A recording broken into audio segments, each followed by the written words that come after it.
Selamat siang, Mams. Perkenalkan, saya Dr. Indah Lestarini, saya Dr. IGD Rizka Muhaya, selaku host yang akan membantu dalam acara bincang-bincang Moms Talk pada siang ini. Telah hadir juga bersama kita narasumber yang sangat kompeten di bidangnya, dokter spesialis obstetri ginekologi UDRCA Muhaya, yaitu Dr. Yoza Firdaus, spesialis obstetri ginekologi, subspesialis konsultan fertilitas. Selamat siang, Dok. Selamat siang, ya. Ya, Dok ya. Siang ini kita akan membahas nih, Dok, topik yang sangat menarik. Mengapa saya bilang menarik, Dok? Karena memang topik ini sering ditanya sama pasien-pasien, Dok. Topik yang kita bahas pada siang ini mengenai seputaran tumor ginekologi dan mitos tentang pijat perut tradisional saat hamil untuk mereposisi bayi. Sangat menarik ya, Dok ya.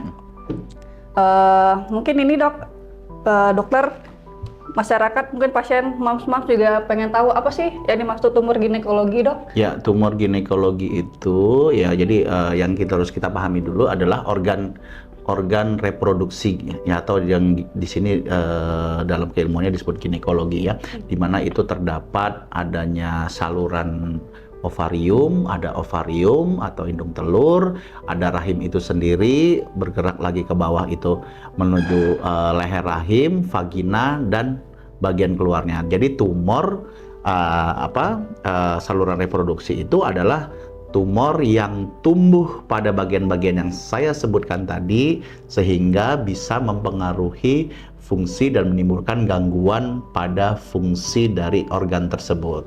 Seperti itu. Mungkin kalau yang banyak terdengar itu yang paling ini ya, paling awam untuk diketahui oleh banyak orang itu ya, seperti di daerah serviks, di mana itu disebut kanker serviks ya. Nah, terus ada lagi miom, paling famous tuh miom ya. Ada lagi yang disebut namanya kista. Kista sendiri terdiri dari bermacam-macam, seperti itu ya. Oh iya, Dok ya, memang banyak ya yang sering terjadi pada tumor-tumor ginekologi, Dok ya.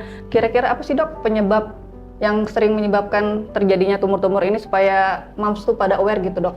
Oke, ya, jadi mungkin yang kalau kita bicarakan di sini adalah, jadi kalau selain itu adalah tumor pada daerah serviks atau yang disebut kanker serviks, itu memang penyebabnya itu sendiri sih masih belum diketahui untuk penyebab pastinya itu sendiri ya. Memang ada yang terkait dengan masalah gen ataupun kromosom seperti itu ya. Tapi banyak dicetuskan oleh lifestyle gitu ya. Lifestyle-nya sendiri banyak dicetuskan. Jadi kata orang, aduh nanti jangan makan micin, jangan makan mie goreng, segala macam yang berpengawet, segala macam. Ya, ada benarnya, tapi itu bukan penyebab, tapi lebih kepada pencetus. Kalau terakumulasi terus-terusan seperti makan yang berpengawet atau segala macam, ada zat warna segala macam kayak gitu, yang memang bisa mencetuskan ya, atau dia jadi terinduksi untuk muncul hal tersebut. Nah, tapi kalau yang tadi ada sering disebut dengan kanker serviks, itu tumor pada leher rahim, itu memang disebabkan oleh virus yang kita sering sebut adalah HPV ya, Human Papilloma Virus. Nah, seperti itu sih. Jadi multifaktorial gitu, Dok ya? Ya, dari tentu genetik saja. sama faktor-faktor lifestyle, Dok ya? Terus kalau misalkan nih, Dok, para moms tuh pengen tahu gimana sih kalau kita screening yang baik untuk kita tahu nih, misalnya apa yang kita harus lakukan supaya kita tahu nih ada something nggak atau ada pencetus nggak kira-kira ke arah tumor di tubuh kita gitu, Dok? Ya, jadi sebenarnya yang perlu dilakukan oleh seorang wanita dengan reproduksi pada usia reproduksi itu adalah pemeriksaan berkala, tentu saja ya. Pertama kali adalah tentu saja kalau tidak mengalami gangguan ya, kalau tidak mengalami gangguan, tidak ada keluhan segala macam, lancar pada porsinya segala macam ya, sebelum menikah ada namanya premarital. Nah, sebaiknya diperiksakan, dilihat apakah memang ada gangguan atau segala macam gitu. Nah, kalau tidak ada gangguan lagi, kalau si memang sudah dalam menikah tersebut, kalau uh, dia paling tidak memeriksakan kandungannya itu 1 tahun 1 kali. Gitu, paling tidak dia harus USG dan pap smear pada wanita menikah. Ya, nah jadi pap smear dan USG gitu 1 tahun walaupun tidak ada keluhan di saat itu. Nah, kalau misalnya ada gangguan, ya memang bisa dimulai dari pada saat masuk masa puber. Dilihat misalnya 15 tahun kok belum haid, nah dilihat lagi seperti itu. Atau haidnya jadi tambah banyak, ya orangnya sudah haid, nah tambah banyak, sakit, nah sebaiknya diperiksakan. Kalau masuk lagi pada usia pernikahan, kok belum punya anak, diperiksa. 1 tahun belum punya anak, lebih baik diperiksakan. Terkait ginekologi, ya memang sebaiknya diperiksakan berkala. Paling tidak 1 tahun 1 kali. Seperti itu, ya. Memang harus di screening ya dok ya? Ya, makanya namanya screening ya, gitu. Walaupun tidak ada keluhan. Ya, sekalian untuk tahu dok ya, kapan sih tanda bahaya dalam tubuh kita gitu dok. Iya, soalnya kalau memang sudah ada keluhan, terutama kalau kita bicara mengenai kanker leher rahim, itu biasanya memang sudah sulit untuk ditindaklanjuti. Memang perlu pengobatan yang ekstra dan panjang juga pengobatannya, ya. Panjang dok ya. Mungkin para moms tuh juga sering bertanya, dok bisa nggak dok sembuh atau hanya dengan obat-obatan atau harus melakukan tindakan operatif kalau sudah terkena suatu tumor ginekologi gitu dok? Ya bisa saja melalui dengan tindakan-tindakan dengan medisinalis ya, atau hanya harus diperhatikan saja apakah ada perkembangan dan sebagian besar itu bahwa penyakit-penyakit ataupun gangguan pada saluran reproduksi itu memang 60% bisa diperkirakan bahwa akan cure, akan membaik dengan perubahan lifestyle. Seperti memang hanya misalnya kita bicara tentang PCOS yang tentang endometriosis gitu, seperti dengan berolahraga, menurunkan berat badan, makan makanan sehat, itu biasanya memberikan efek baik terhadap gangguan-gangguan pada saluran reproduksi seperti itu. Jadi memang lifestyle tuh berpengaruh besar dok ya? Sangat-sangat berpengaruh besar. Karena kan kita nggak tahu tumor ini kapan sih mau menyerang, kapan siapa aja kita nggak tahu dok ya? Benar banget. Jadi perlu screening dan lifestyle yang baik untuk mencegahnya dok ya. Kemudian kalau ada tuh dok, moms pernah bertanya, bisa nggak sih dengan obat-obatan saja atau dengan pernah ramuan-ramuan tradisional? Kita kan masyarakat sini masih sering percaya gitu dok sama tradisional gitu. Obat-obatannya ini obat-obatan tradisional maksudnya. Ya kalau dalam memang kalau dalam dunia kedokteran itu sendiri sih memang ada namanya fitofarmaka ya. Memang yang dipercaya untuk ada tanaman-tanaman tertentu yang bisa berefek menimbulkan efek baik terhadap suatu penyakit segala macam. Memang kalau sudah secara evidence based dibuktikan ya tidak ada salahnya. Memang ada. Cuman ya memang yang paling banyak yang ini adalah dari pihak-pihak yang kita tidak tahu asal usulnya seperti itu ya. Dari misalnya ada bapak B, ibu ini, eyang itu kayak gitu ya. Maksudnya dengan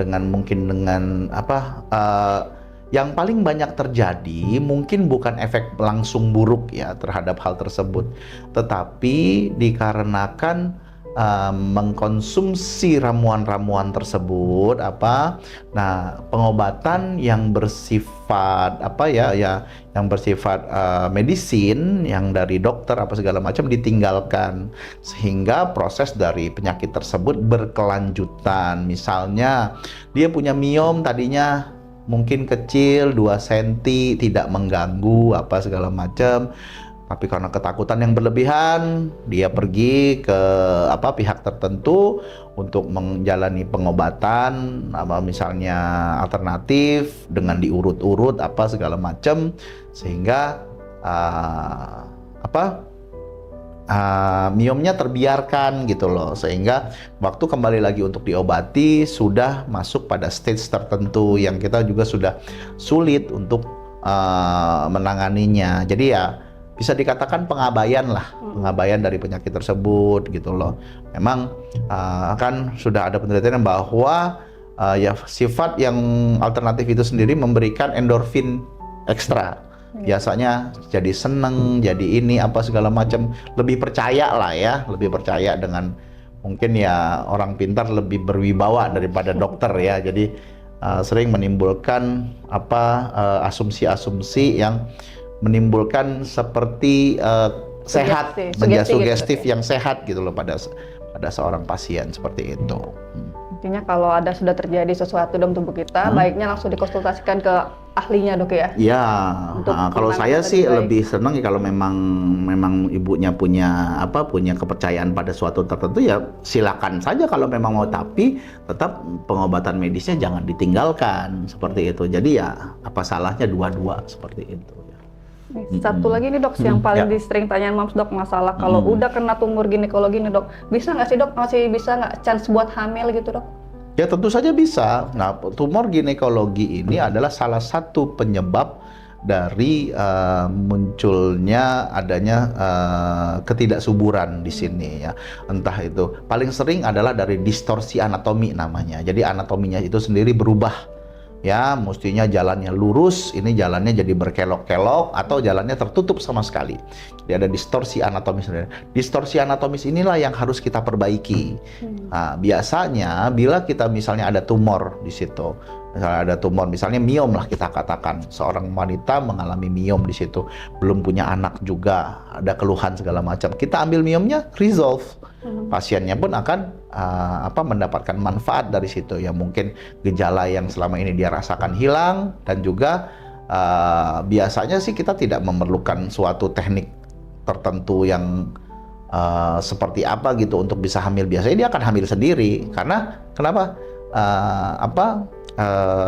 Masalahnya sudah diatasi, masalah yang menyebabkan dia tidak bisa hamil itu sudah diatasi seperti itu. Artinya masih punya kesempatan hamil dok ya? Ya besar sekali. Kalau pokoknya diatasi masalahnya, maka outcome-nya pun akan seperti yang diinginkan seperti itu. Baik-baik lagi harus konsultasi ke ahlinya dok ya? Ya benar sekali. Jadi untuk bisa masih peluang hamil tuh ya tetap ada gitu dok ya?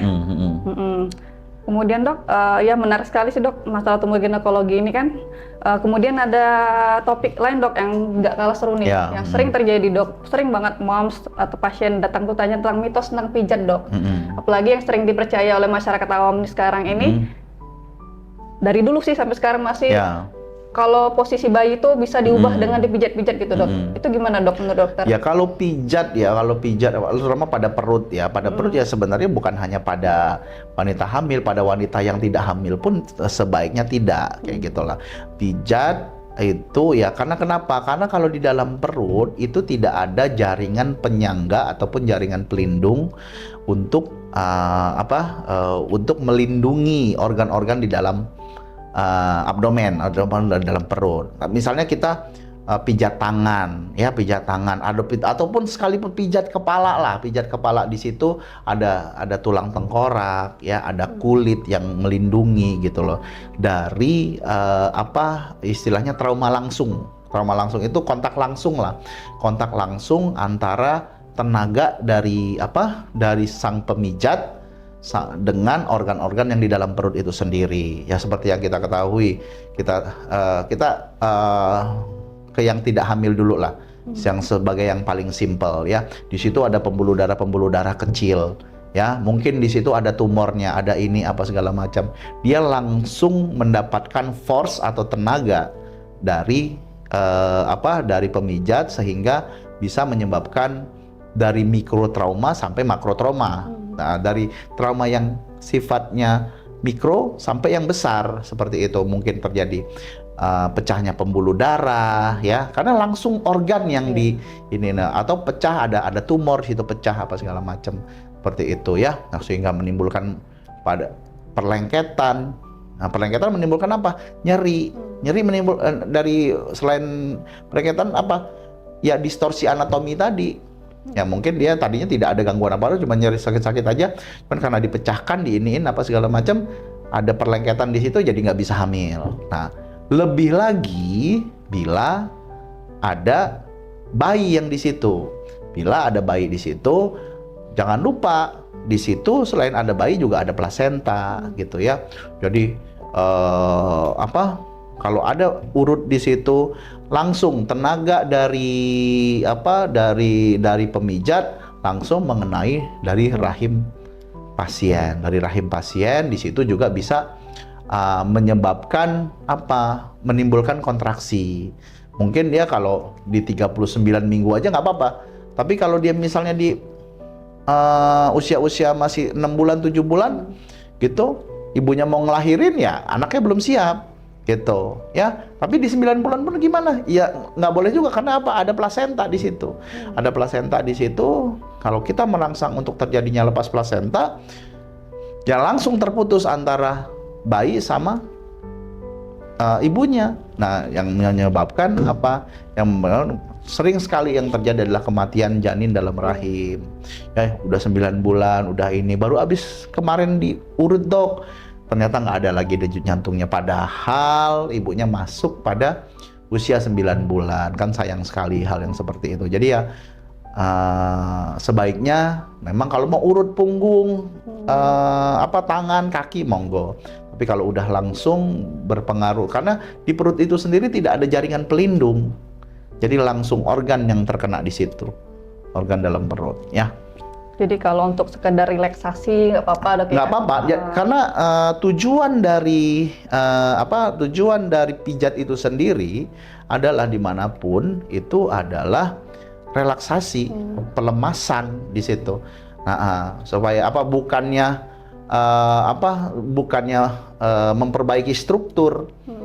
Dalam pijat apapun tidak ada yang namanya memperbaiki, tapi relaksasi dan pelemasan supaya dia memang aliran darahnya itu dibuat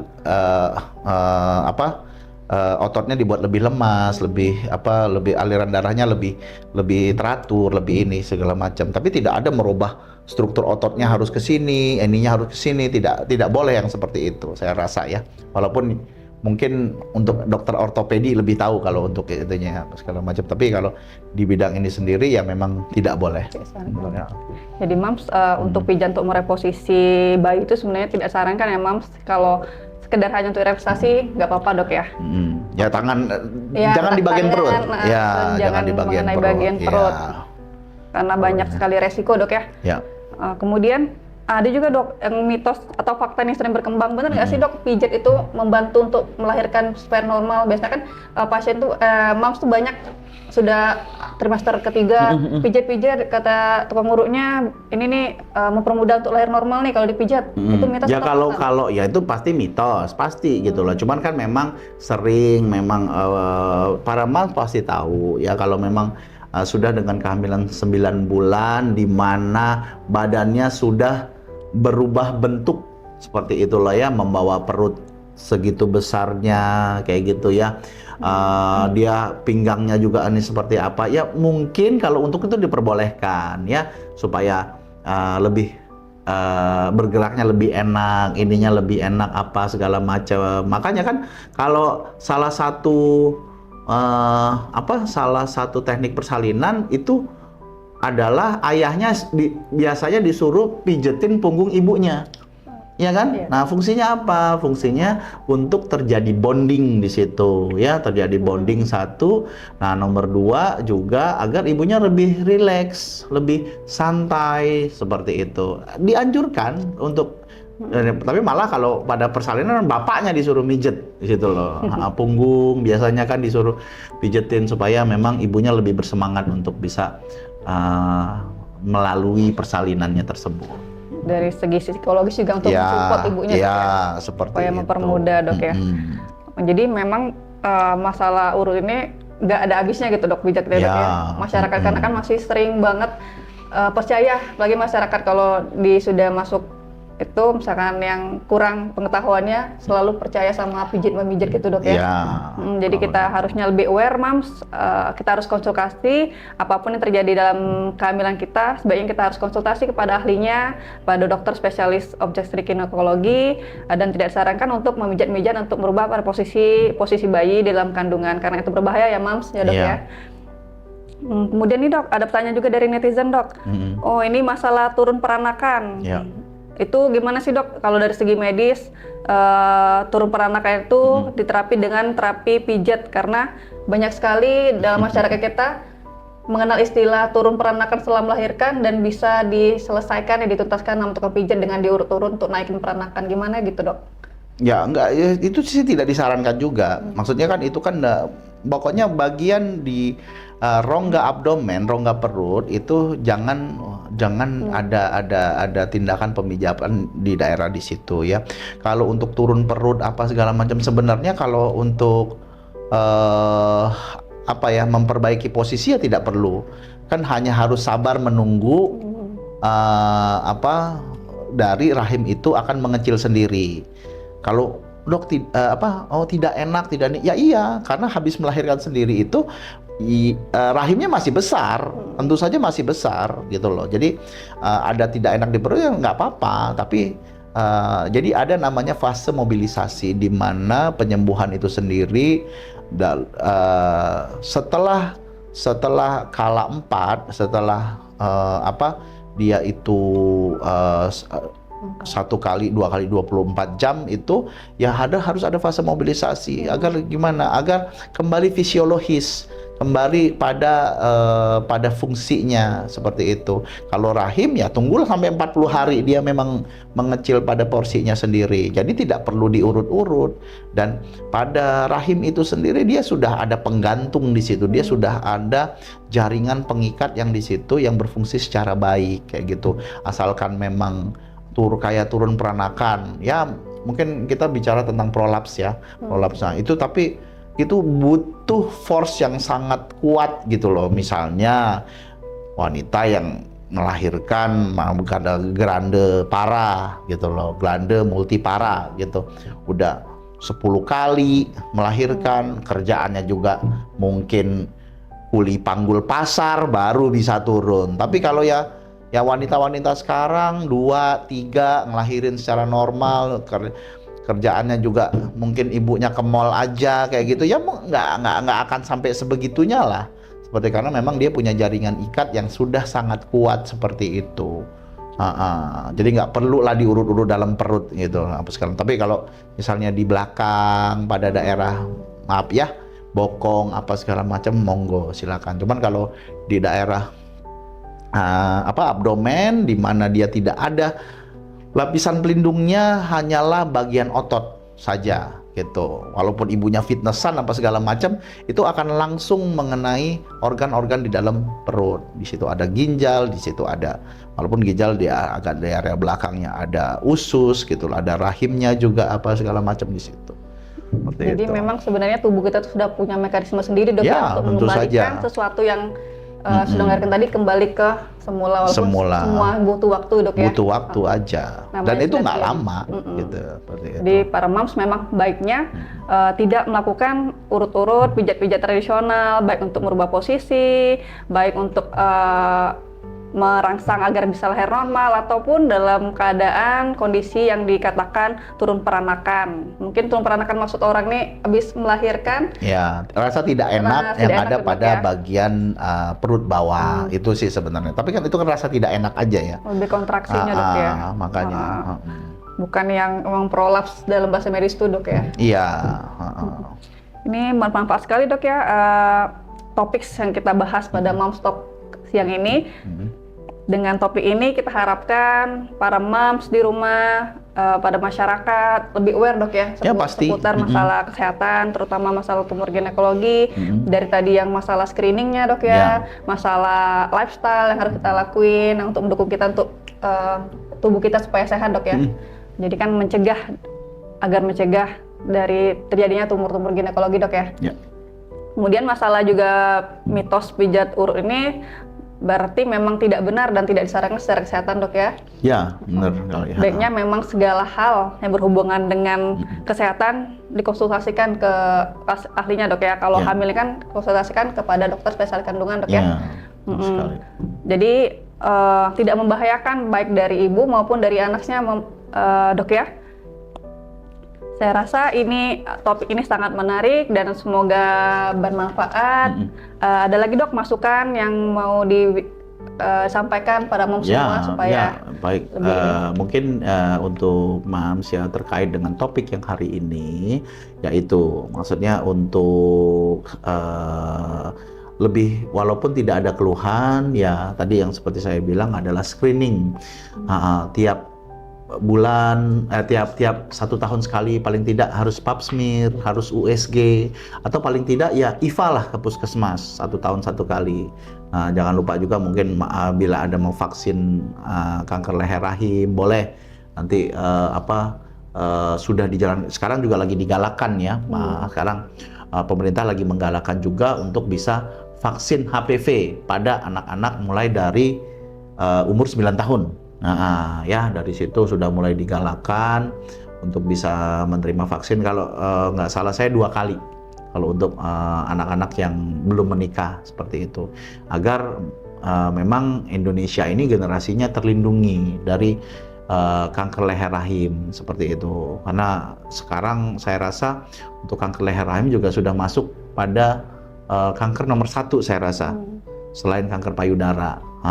Kalau kemarin masih nomor 2 itu, mungkin sekarang udah sama mungkin untuk kanker leher rahim dengan kanker payudara tuh udah masuk pada rasio yang sama saat ini. Jadi makanya jangan